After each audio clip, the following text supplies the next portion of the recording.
Tonight on Denver 7 News at 10, a new U.S. president in a matter of hours. This week we inaugurate a new administration and pray for its success. A peaceful transfer of power, a cornerstone of democracy, on shaky ground after riots rocked the Capitol. Tonight, Washington, D.C. is on high alert. We're not taking any chances. With our nation's capital on lockdown, protests are planned right here in Colorado. As tensions run high, demonstrators worry they could become targets tomorrow. That's a concern that we constantly face, that there's always a threat of violence. Plus, a Douglas County man facing charges connected to the riot at the Capitol. How social media posts led investigators right to him. Right now, all is quiet in our nation's capital, but police, Secret Service, federal agents are carefully watching the streets of Washington and monitoring online chatter ahead of Joe Biden's inauguration tomorrow. Compared to other years, this should be simple. Because of the pandemic, the president-elect is asking supporters to watch the ceremony from home. But after rioters overran police and smashed their way into the U.S. Capitol nearly 2 weeks ago, federal leaders are taking no chances. All right, good evening, everybody. Welcome to Denver 7 News at 10. I'm Shannon Ogden. Hi, everyone. I'm Ann Trujillo, and thank you for joining us. In 12 hours, Joe Biden will be sworn in as the 46th president of the United States of America. Joe Biden will step into the Oval Office facing a host of challenges as commander-in-chief, a raging pandemic, a struggling economy, and a nation bitterly divided after a hard-fought election.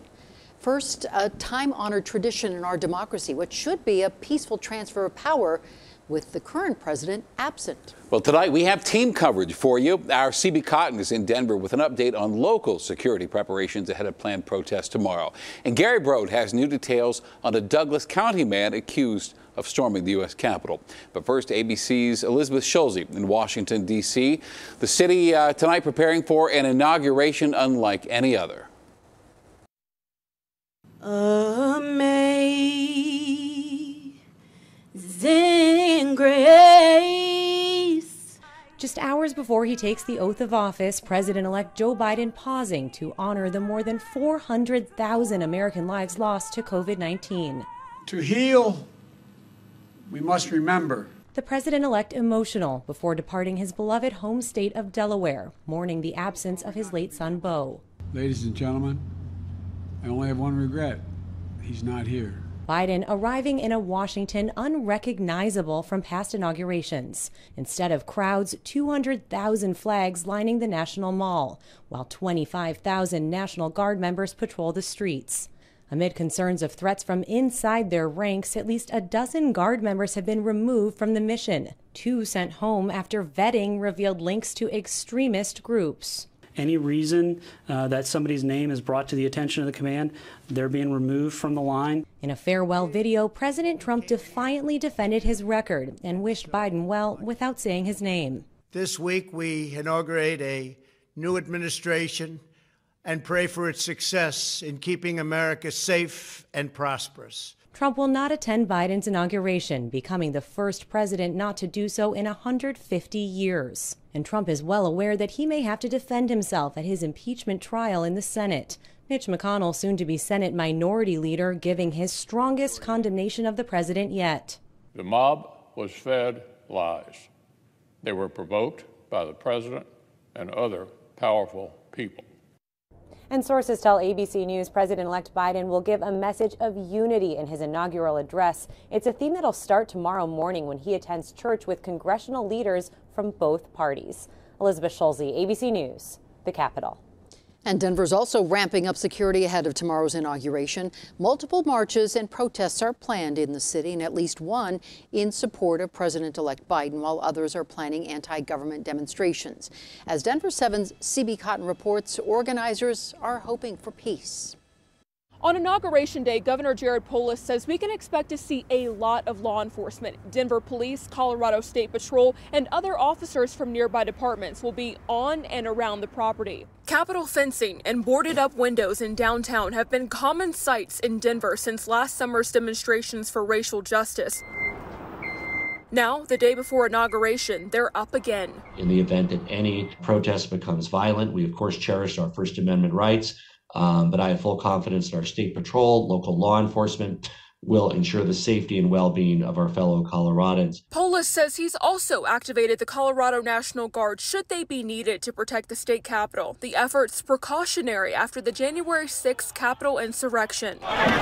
And an internal FBI bulletin warned of armed protest across the country in the days leading up and on Inauguration Day. We are not aware of a Colorado-specific threat.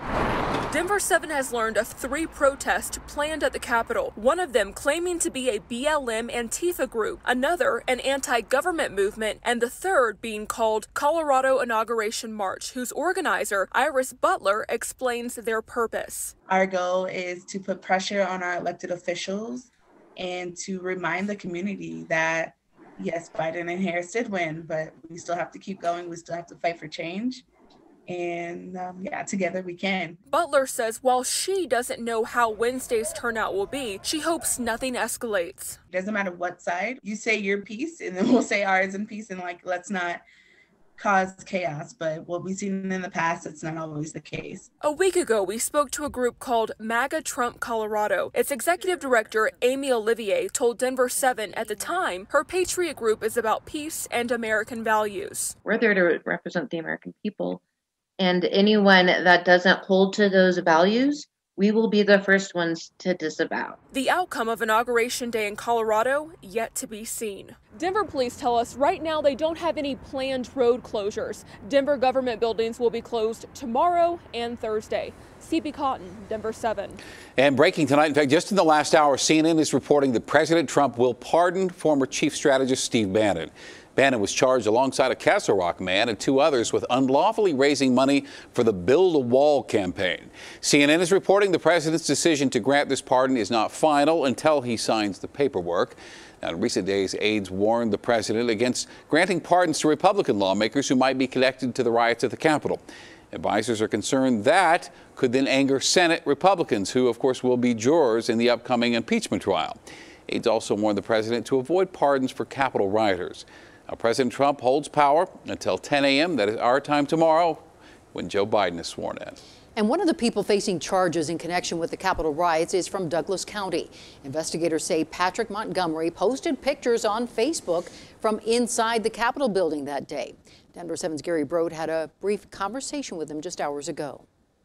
Patrick Montgomery tells me he was just released from jail hours before I talked to him at his Douglas County home. I asked him if he wanted to get his side of the story out. He said he did, but was told not to by his court-appointed attorney. Montgomery is being accused of storming the Capitol January 6th. A newly released affidavit showed these images. The prosecution believes Montgomery is the man circled here in red. The affidavit also includes this Facebook post. Montgomery is accused of writing a couple of big days ahead for our country and Americans heading to Washington, D.C. to check it out. He's facing 2 charges. One is knowingly entering or remaining in a restricted building, which could mean up to 1 year in prison and a $100,000 fine. The other charge is knowingly parading or demonstrating at the Capitol. Now, that's a penalty of up to 6 months in prison and $5,000 fine. Denver7 has also learned Montgomery owns a hunting excursion company based out of Littleton, and that has been in delinquency since 2017. Montgomery was released on a $5,000 unsecured bond, meaning he doesn't have to pay unless he doesn't show up for court.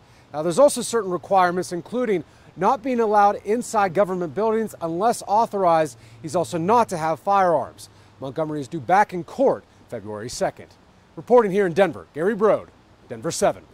Tomorrow will be filled with ceremony and celebration for Joe Biden's team. The president-elect also plans to take action on a number of issues right away. Biden says he will send an immigration reform bill to Congress tomorrow. It would offer an 8-year pathway to citizenship for those who are undocumented. And by executive order, he plans to enforce a mask mandate on all federal properties, including planes, trains, and buses. He will also unveil new federal guidelines for safely reopening schools and businesses. And Biden's team looks to break diversity barriers. Today, he nominated Dr. Rachel Levine as his assistant health secretary. And if confirmed, Levine would be the first out transgender federal official. Levine's currently the health secretary for Pennsylvania and has served as that state's physician general and assistant health secretary. And we spoke to the manager of transgender services at the Center on Colfax in Denver. She says Dr. Levine's credentials speak for themselves, but she also can use her experience as a trans member of the community to help all people in need. I'm hoping that it will help inform her that we need to also look at housing needs, employment needs, all of these things as being positive health outcomes. Well, Biden has already nominated Pete Buttigieg for Transportation Secretary, and he will be the first Senate-confirmed LGBTQ Cabinet Secretary. Also, Xavier Becerra will be the first Latino to lead the Department of Health and Human Services. And tomorrow's inauguration will have a local touch to it. The D'Evelyn Junior Senior High School Marching Band will perform in the presidential inauguration parade across America.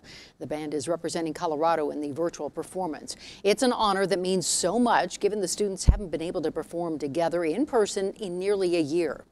I'm really proud of the students because this has been a very hard year with the pandemic, and really the last time that our band got to play together as a full band was on March 11th. It's a really, really big deal for us to be able to do this, and we've had awards before, but definitely nothing as big as this. The group of 100 students will perform American Patrol, written by Frank White Meacham in 1885. The performance will be streamed online starting at 1:15 Mountain Time. All right, so here, take note. Here's a rundown of all the events happening tomorrow. At 6:45 tomorrow morning, that is Mountain Time, our time, President-elect Biden and Vice President-elect Kamala Harris will attend a church service.